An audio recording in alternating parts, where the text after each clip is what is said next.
CMM আদালতে আছেন সহকর্মী স্বপন আহমেদ। বিস্তারিত জানতে সরাসরি যুক্ত হচ্ছি তার সঙ্গে। স্বপন, আপনি তো সিএমএম আদালতে আছেন, কি অবস্থা দেখছেন সেখানকার সার্বিক চিত্র জানাবেন। শাকিলা, আমি সকাল থেকেই আজকে সিএমএম আদালতে রয়েছে।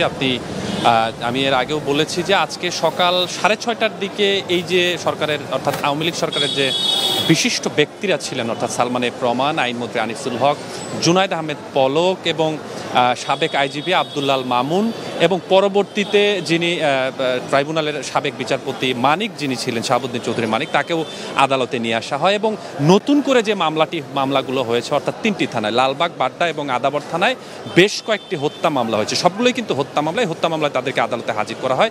এগুলো কিন্তু নতুন করে মামলা। এই মামলাগুলো হাজির করার পরে পুলিশের পক্ষ থেকে আসলে রিমান্ড না চাওয়ার পরে তাদেরকে জেল হাজতে প্রেরণ করা হয়। তবে আমি আরেকটু জানিয়ে রাখি, এই মামলাগুলোতে নতুন করে যে মামলাগুলো তাদেরকে হাজির করা হয়েছে, এই মামলাগুলোতেই কিন্তু তাদেরকে আবার রিমান্ডের জন্য আবেদন করতে পারে পুলিশ, এমনটা আমরা জানতে পেরেছি। তবে আজকে সিএমএম কোর্টে কিন্তু আরও বেশ কয়েকজনকে নিয়ে আসার কথা রয়েছে। আমি যতটুকু জানতে পেরেছি, কুষ্টিয়ার 4 আসনের সাবেক সংসদ সদস্য ব্যারিস্টার সেলিম আলতাফ জর্জকে গতকালকে রাজধানীর লালমাটিয়া থেকে গ্রেপ্তার করা হয়েছে। তাকেও আজকে আদালতে তোলা হবে, এমনটা আমরা নিশ্চিত হতে পেরেছি।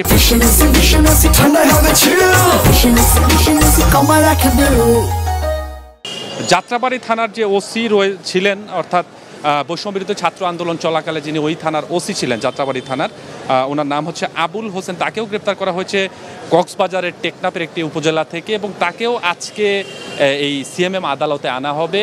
আদালতে আনার পরে আসলে তাদের কোন মামলায় আটক দেখানো হয়েছে, তাদের পুলিশ রিমান্ড চাইবে কি না বা চাইলেও কতদিনের রিমান্ড আদালত মঞ্জুর করবে, এই বিষয়টা আমি জানতে পারবো। আরেকটি বিষয় শাকিলা আপনাকে জানিয়ে রাখি, আপনি জানেন যে প্রথমবারের মতো যেহেতু আজকে এই যে সাবেক বিচারপতি মানিক এখানে উপস্থিত হয়েছিলেন, তো সার্বিক দিক থেকে এই যখন আটক হয়েছিলেন তখন থেকেই আসলে আমরা দেখতে পাচ্ছি যে কোর্টের বিভিন্ন মানুষের একটি স্রোত থাকে। তবে সেই বিষয় খেয়াল করেই কিন্তু এই তার পরবর্তী থেকে কিন্তু এই কোর্ট প্রাঙ্গণে বিশেষ করে এই সিএমএম আদালতে কিন্তু আইন শৃঙ্খলা রক্ষাকারী যে বাহিনীগুলো রয়েছে তাদেরকে কিন্তু ব্যাপক নিরাপত্তা ব্যবস্থায় রাখা হয়েছে। কেননা যে আসামিগুলো আসছেন এদেরকে যাতে কোনো ধরনের অপ্রীতিকর ঘটনার আসলে না ঘটতে পারে। আপনি জানেন যে এর আগেও বিচারপতি মানিক যিনি রয়েছেন সিলেটে যখন আদালতে তাকে নেওয়া হয় তিনি কিন্তু হামলার শিকার হয়েছিলেন এবং তিনি আহত হয়েছিলেন, এমনটা আমরা দেখেছি। তো সেই ধারাবাহিকভাবে আসামিরা যারা আটক হচ্ছে তাদেরকে এখানে নিয়ে আসা হচ্ছে। তবে আইন শৃঙ্খলা রক্ষাকারী বাহিনীরা এই সিএমএম আদালত চত্বরে বেশ তৎপর রয়েছেন যেন এই যারা আটক হচ্ছেন তাদের সাথে বা তাদের যেন অপ্রীতিকর কোনো ঘটনাতে পড়তে না হয়। শাকিলা, এই ছিল আমার কাছে সিএমএম আদালত থেকে সর্বশেষ। আরও নতুন আসামি আসবে, আসার পরে আমি আরও বিস্তারিত আপনাদেরকে জানাতে পারবো।